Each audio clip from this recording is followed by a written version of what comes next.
A Bassano cresce l'attesa per la gara olimpica di Rebecca Sartori a Parigi 2024. L'atleta 27enne sarà impegnata nei 400 metri ostacoli.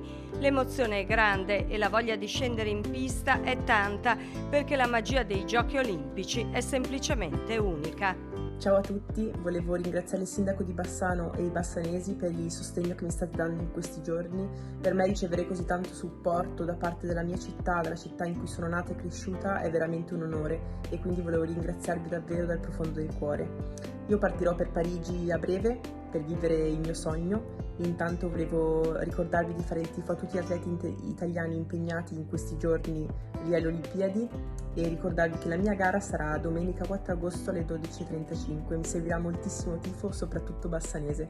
Vi mando un grossissimo abbraccio e ci vediamo presto. E allora forza Rebecca, domenica Bassano del Grappa, il Veneto e l'Italia intera tiferanno per te.